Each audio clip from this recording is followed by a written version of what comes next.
Sustentação oral em agravo interno. Quando cabe e como funciona, qual o contexto dessa sustentação oral? Assista esse vídeo até o final que eu vou te contar tintim por tintim.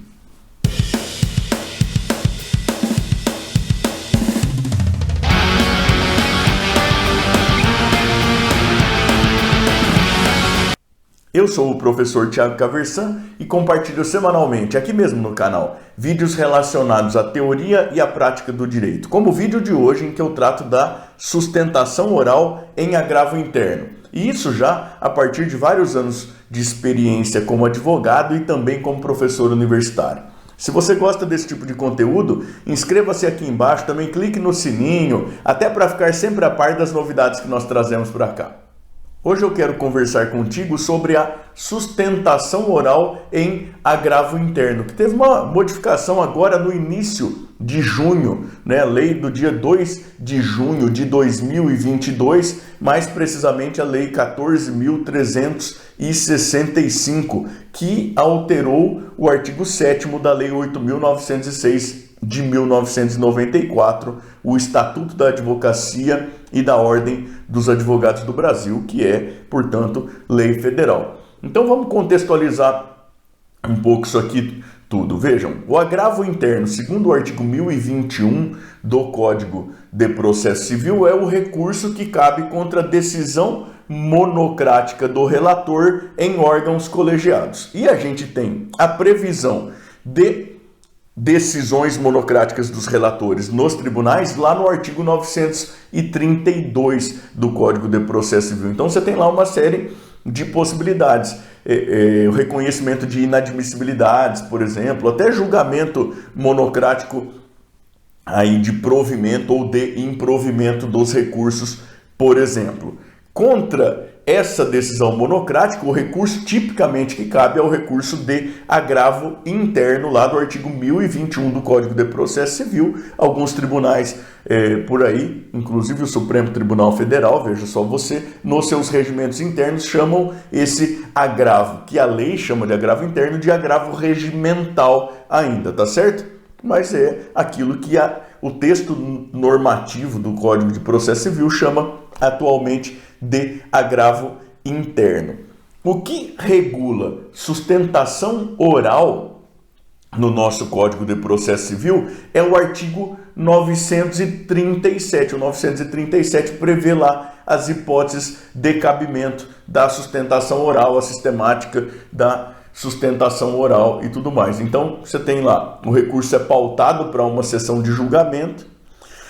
Muitas vezes ele é pautado para aquelas sessões eletrônicas de julgamento, em que fica lá uma semana em julgamento num sistema. Se há uma inscrição para sustentação oral, ele é retirado dessa pauta, é pautado para uma sessão presencial, que pode ser feita inclusive com tecnologia da informação, né? E aí tem a possibilidade de sustentação oral. Mas vejam, não é sempre que cabe sustentação oral. E isso por um motivo muito simples. A gente tem um número muito grande de recursos que chegam aos tribunais, e se a gente tivesse sustentação oral em todo e qualquer recurso, a máquina judiciária brasileira, que já não é das mais ágeis aí do universo, ela sofreria aí enormes, maiores solavancos, tá certo?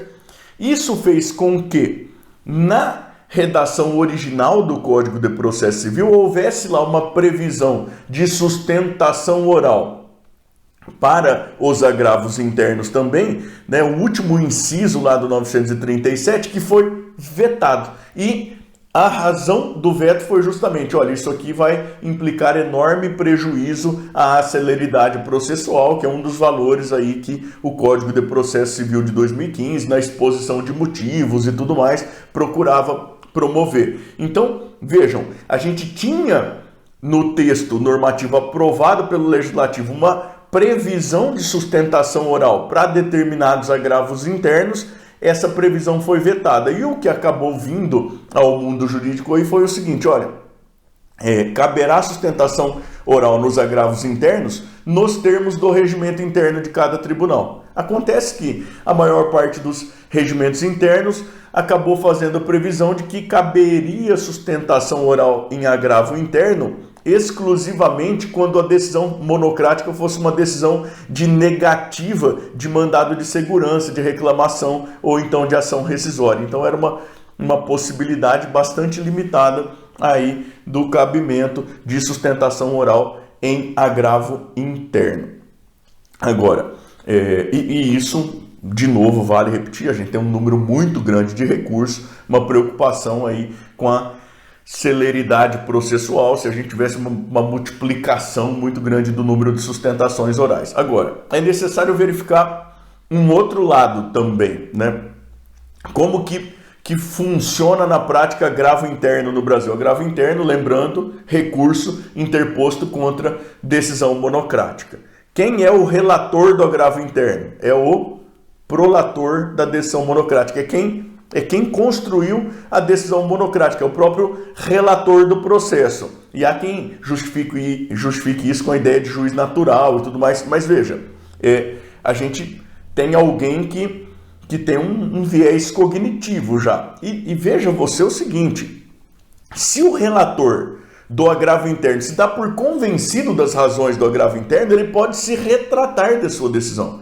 Então, o agravo interno só vai a julgamento se o relator não se retratou. Se ele não se retratou, a gente tem um sinal bastante forte de que muito provavelmente o voto dele é no sentido de negativa de provimento ao agravo interno.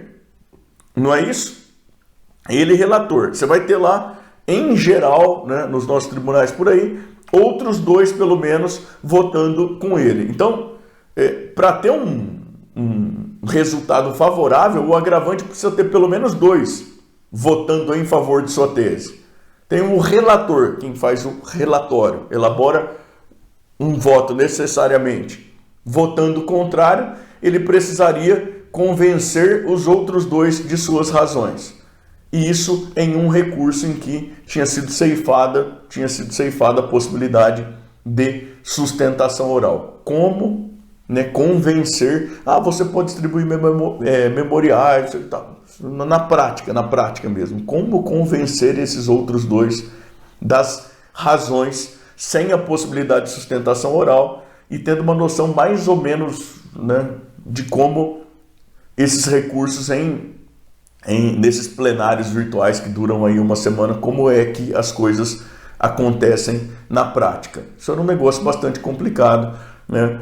Você, estatisticamente falando, acabava barrando no viés cognitivo anteriormente criado pelo relator e os outros dois julgadores, na maior parte das vezes, simplesmente votavam com o relator sem qualquer consideração aí sobre qualquer outro detalhe das razões recursais. O que fez que surgisse um enorme problema. E ainda com outro detalhe.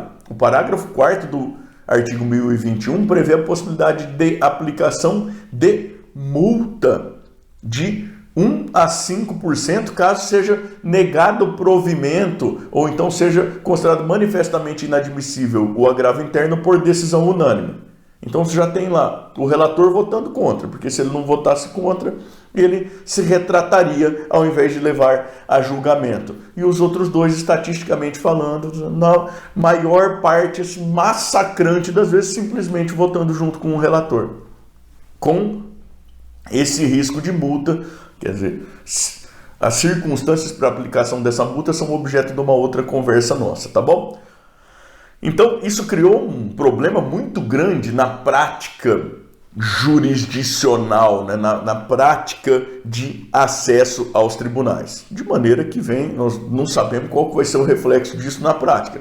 Mas vem a Lei 14.365, de 2 de junho de 2022, altera questões aí de interesse da advocacia, vai trazer alterações lá no artigo 85 do Código de Processo Civil, por exemplo, tudo mais, e traz algumas alterações na Lei 8.906 de 1994, que é a lei que rege a advocacia e a Ordem dos Advogados do Brasil. De novo, é uma lei federal. E essa lei, ela prevê a inserção de um parágrafo 2º-B no artigo 7º do Estatuto da Advocacia e da Ordem dos Advogados do Brasil. O artigo 7º trata das prerrogativas dos advogados.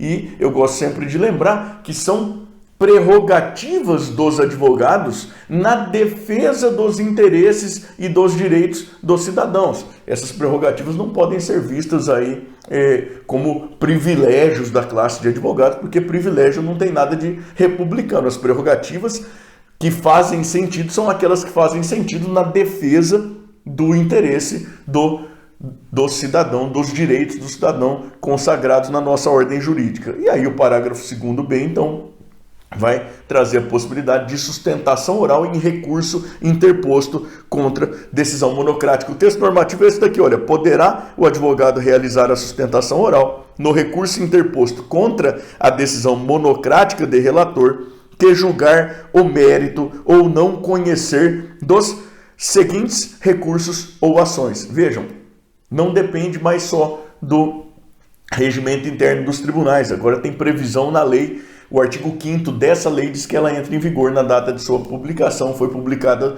no Diário Oficial da União do dia 3 de junho de 2022. Então, sustentação oral nos recursos dirigidos contra julgamento monocrático do relator que julgar o mérito. Veja, julgar o mérito pode ser de maneira positiva ou negativa, ou não conhecer dos seguintes recursos ou ações. Inciso 1º, recurso de apelação. Inciso 2º, recurso ordinário. Inciso 3º, recurso especial. O inciso 4º, recurso extraordinário. Inciso 5º, embargos de divergência. Inciso 6º, ação rescisória, mandado de segurança, reclamação, habeas corpus e outras ações de competência originária. Veja você que se a gente está falando aqui de recurso ordinário, de recurso especial, de recurso extraordinário, de embargos de divergência, nós estamos falando aqui significativamente de agravos internos que serão interpostos perante as nossas cortes superiores. No nosso caso aqui do processo civil, o STJ e o STF. Como que essas cortes se comportarão na prática é algo que a gente vai assistir ainda, Alteração legislativa recentíssima, de agora, entende? O motivo da alteração legislativa.